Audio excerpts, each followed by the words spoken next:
Hey everyone, welcome to the Bruce Williams channel. Today's review is the Breitling Superocean Automatic 44, reference A17367. This is a really bold, interesting diver from Breitling, and for those of you that have been watching me for a long time, you know I really enjoy Breitling. And in years past, when they were under different management, the design styles were louder, more blingy, more busy. I consider Breitling kind of a guilty pleasure. I've owned several over the years, and I really enjoy the new direction of this company under the new management. They're coming out with great original designs that still have Breitling design DNA at its root, but they're a little bit more palatable, I guess you could say, and organized. They're not as blingy. They're not as busy, and I think they're starting to resonate more amongst the watch enthusiast community. Breitling as a brand is gaining market share, and I love to see that as a watch enthusiast and as a fan of Breitling. So again, guys, this is the Superocean Automatic 44 A17367. As shown here, this is actually kind of a cool custom combination. Normally, the yellow dial 44 comes on a black rubber strap or a stainless steel professional bracelet, but I have it here on an OEM yellow rubber strap that I think is really interesting, really cool. Yellow is for Breitling what green is for Rolex. It's the corporate color. It's the brand color. So I think it is really fitting to see a bold sport watch from Breitling done in this lovely yellow color. It goes beyond just wanting to wear this color in summer, right? This is pretty fitting. This is pretty cool, and I really like this watch. And so I'm going to try to be fair here. We're going to talk about the good elements. We're also going to talk about the areas for improvement and where it falls behind its level of competition, from Omega and from Tudor. So let's begin with the dimensions here. We have 44 millimeters of diameter, 52.5 overall lug-to-lug length with a 14.4 millimeter height, and 22 millimeter is the lug width. So it is pretty substantial, and it weighs in at 170 grams on the strap. Now, if I compare this to my Submariner, which is 40 millimeter, the weight is almost the same, and the Submariner has a bracelet. But this is the interesting thing, guys, and this is something that I've learned through experience with the Superocean, with owning them, and with borrowing other examples for review. They wear a little bit smaller than the dimensions would indicate. So a 42, if you like a 40 millimeter size, you would like the 42 millimeter Superocean because it wears like a 40. And I've owned this watch. I reviewed the orange dial variation. So this, again, is just from personal experience. If you like a good 42 millimeter watch, you would enjoy the 44 millimeter size. So it doesn't quite make sense. You always have to upsize just a little bit to get your preferred fit. So for those of you shopping a Superocean, again, just go with a little bit larger size. It will work better on your wrist because they do wear small in my experience. And again, going back to this Submariner, holding the two side by side, you can see a 44 millimeter Breitling next to a 40 millimeter Rolex, and visually there isn't a ton of difference between the two. So hopefully that helps illustrate what I'm trying to convey here.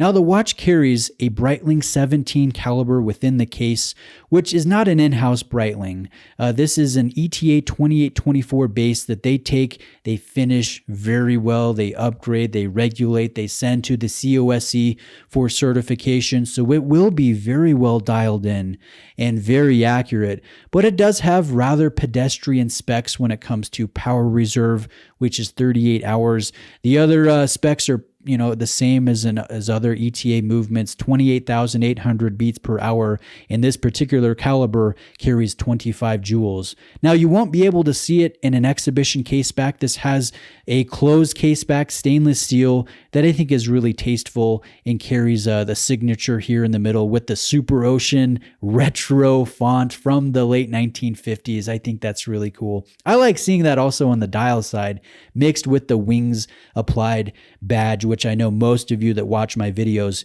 you love the wings logo as opposed to the retro B logo.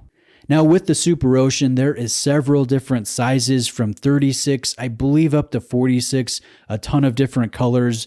This one again is the 44 and carries 1,000 meters of water resistance. So rather silly number. I mean, it's very extreme.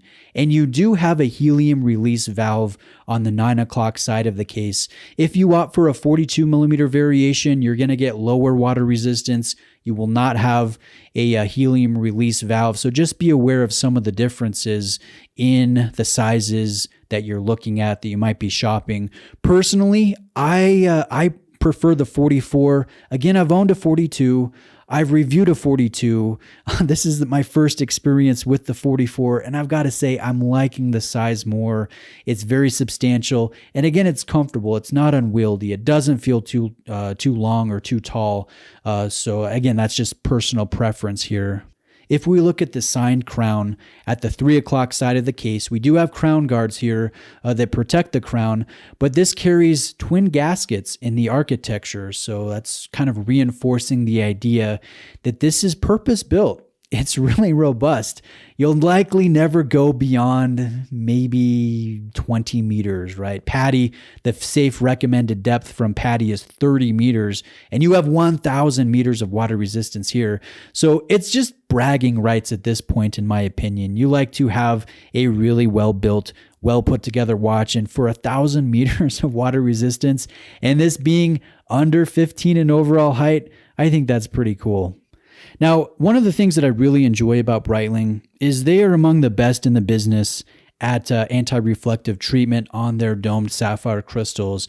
This is no exception here. We have dual layers on the top of the crystal as well as the underside of the crystal, so you get excellent clarity. And then depending on the light situation that you're in, if you're experiencing harsh, direct light and reflections, you see that blue, borderline purple iridescent sheen, that glow.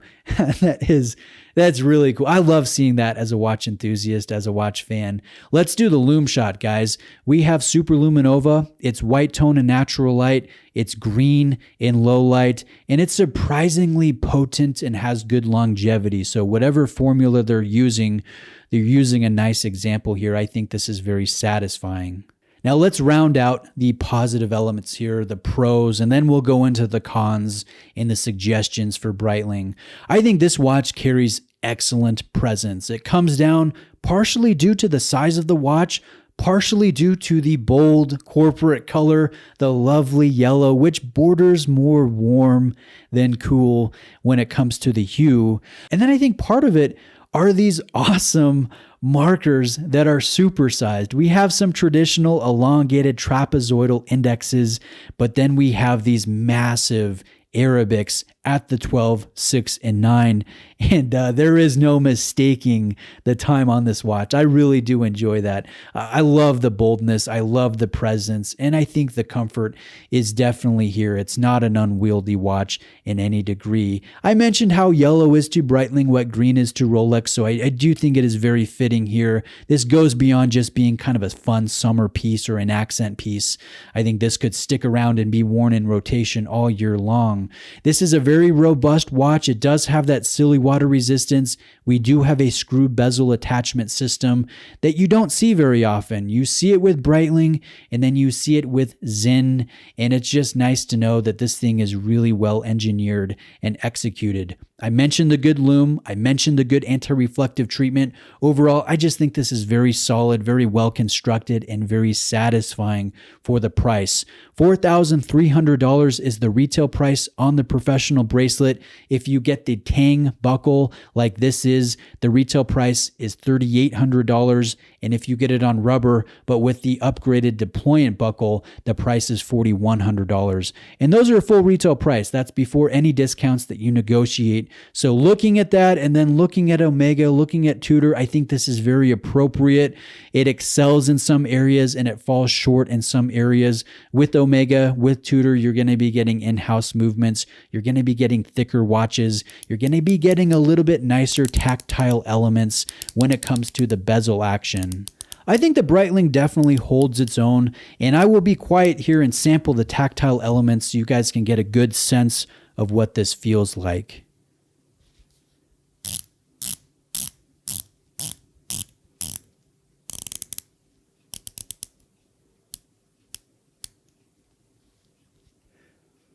You guys can see, I think it is borderline adequate. If I had to be harsh, I would say it's like poor or poor plus in comparison to Omega, in comparison to Tudor. Tudor is really the industry leader, I think, at this 5,000 or less price segment. The Pelagos, the Black Bay, the clasps are excellent. The adjustability is great. The bezel action is great. Same with Omega, not quite as nice as Tudor, but very satisfying. Breitling, I think, is kind of falling behind the leaders in my experience when it comes to the tactile elements, but it's definitely not falling behind in terms of name cachet or prestige or satisfaction on wrist. Again, the bold nature. This is a really fun piece, and I could definitely see myself owning one and enjoying one, and I would be partial probably to the deployant on the rubber. I think the deployant is great. I like the on-the-fly adjustability. I'm not the biggest fan of the Tang buckle, just personal preference here.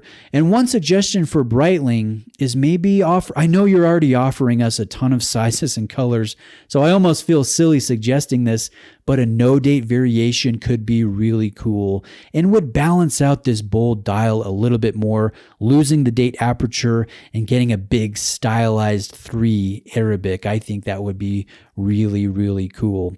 So guys, hopefully the quality of this watch has come through in the pictures, in the macro shots, in the video, and you have a good sense of what this watch is all about. And if you're shopping for a Breitling, I'm going to give you my suggestion, my recommendation here, which is Saltzmans watches in Rhode Island. I'm going to give you Richard's contact information. Every time I've reached out for a quote, he's been very competitive, very aggressive, great customer service. And I've been working with him, I think for about 2 years now. It's been a little while, and I've really enjoyed our relationship. He's just been a great authorized dealer. So all of that is in the description. Thank you guys very much for watching today. Let me know if you have any specific questions, if I can help in any way. Have a great day, and I'll see you real soon.